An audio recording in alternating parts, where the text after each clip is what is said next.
Okay, शुरू करते हैं। तो ये कहानी जेनिफर नाम की एक लड़की की है जिसकी बलि कुछ गुंडे शैतान को चढ़ा देते हैं क्योंकि उन लोगों को फेमस होना था। पर उसके बाद जेनिफर के साथ क्या होता है यही देखेंगे आज की कहानी में।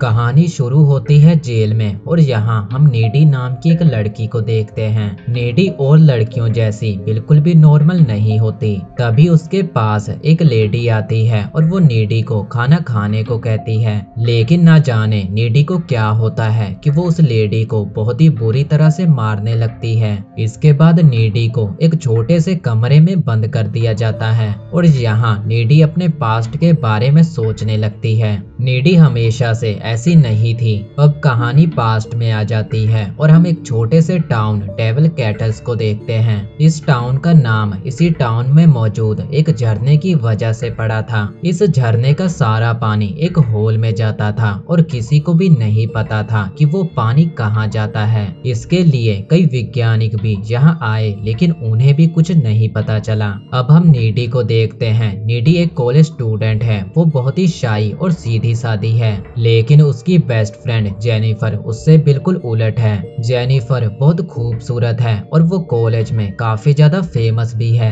नेडी का एक बॉयफ्रेंड भी है जिसका नाम चिप है। अब रात को ये दोनों एक कॉन्सर्ट में जाती हैं। इस कॉन्सर्ट में जो बैंड परफॉर्म करने वाला था उसके लीडर निक की तरफ जेनिफर अट्रैक्ट हो जाती है। अब जब कॉन्सर्ट हो रहा होता है तो तभी वहाँ पर आग लग जाती है। सभी लोग बाहर भागने लगते हैं और नेडी भी जेनिफर को लेकर बाथरूम की विंडो से बाहर निकलती है। पूरा कॉन्सर्ट हॉल जलकर बर्बाद हो जाता है। बाहर निक जेनिफर को कहता है कि तुम हमारे साथ चलो, हम बहुत मजे करेंगे। अब पता नहीं ये कौन से मजे की बात कर रहा है। नेडी जेनिफर को रोकती है लेकिन जेनिफर उसकी एक नहीं सुनती और वो उन लोगों के साथ चली जाती है। नेडी को जेनिफर की टेंशन होने लगती है और वो चिप को फोन करके सब बताती है क्योंकि वो लोग नेडी को सही नहीं लग रहे थे और जेनिफर उनके साथ अकेली गई है। नेडी चिप से बात कर ही रही थी कि तभी कोई उसके घर की घंटी बजाता है और जब वो बाहर जाकर देखती है तो बाहर कोई नहीं था।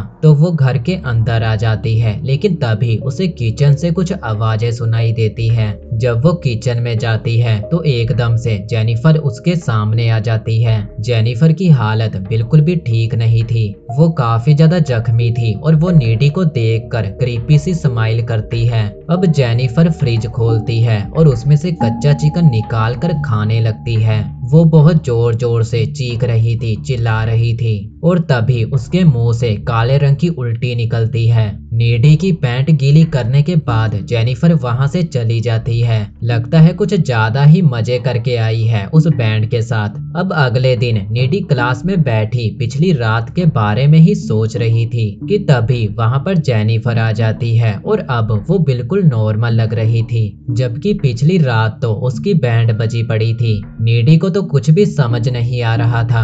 अब जेनिफर अपने कॉलेज की फुटबॉल टीम के कैप्टन के पास जाती है। जेनिफर उससे मीठी मीठी बातें करती है। आखिर वो भी लड़का है, कब तक भाव खाएगा। और फिर जेनिफर उसे लेकर जंगल की ओर निकल पड़ती है। जंगल में ये दोनों कुछ तो करने वाले थे और उसे देखने के लिए सभी जानवर इकट्ठा हो जाते हैं और तभी जेनिफर का फेस बहुत ही डरावना हो जाता है। उसका मुंह और उसके दांत बहुत ही बड़े हो जाते हैं और वो उस लड़के को एक ही बार में मारकर खा जाती है। वो लड़का जोर से चिल्लाता है और उसकी आवाज एक आदमी सुन लेता है। आवाज सुनकर जब वो आदमी वहां पर आता है तो उसे वहां पर उस लड़के की डेड बॉडी कटी फटी हालत में दिखाई देती है। रात में नेडी जेनिफर से कॉल पर बात करती है। नेडी काफी ज्यादा परेशान होती है क्योंकि उनके शहर में आए दिन किसी न किसी की मौत हो रही थी लेकिन जेनिफर को इस सब की बिल्कुल भी परवाह नहीं थी। बात करते समय वो अपनी जीप को लाइटर से जलाती है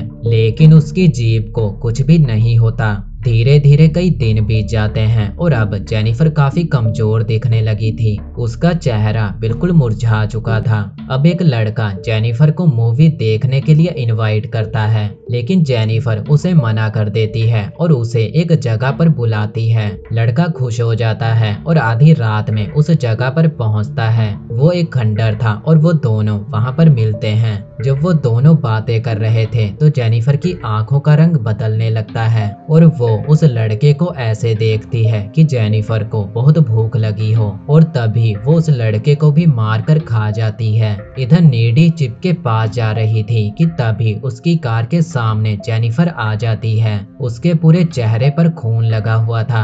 नीडी बहुत ज्यादा डर जाती है और सीधा भागकर आ गई अपने घर। जैसे ही नीडी अपने रूम में जाती है तो जेनिफर वहां पर पहले से ही थी और इस समय जेनिफर बिल्कुल नॉर्मल होती है। उसके चेहरे पर खून की एक भी बूंद नहीं थी। नीडी बहुत ज्यादा डरी हुई थी और उसे कुछ भी समझ नहीं आ रहा था। तो जेनिफर उसे सब बताने लगती है कि उस रात वो लड़के जेनिफर को उसी झरने के पास लेकर गए। वो लड़के शैतान की पूजा किया करते थे और उन्होंने शैतान को किसी की बलि चढ़ानी थी ताकि वो अपने म्यूजिक करियर में सक्सेस हो सके और इस काम के लिए उन्होंने जेनिफर को चुना। वो जेनिफर से पूछते हैं कि क्या तुम वर्जिन हो, जिस पर जेनिफर हाँ कर देती है और वो लड़के जेनिफर को मारकर उसी होल में फेंक देते हैं। पर असल में जेनिफर वर्जिन नहीं थी, जिसकी वजह से शैतान उस पर हावी हो जाता है और वो वापस आ जाती है। जब उस पर शैतान हावी हुआ तो उसे बहुत भूख लग रही थी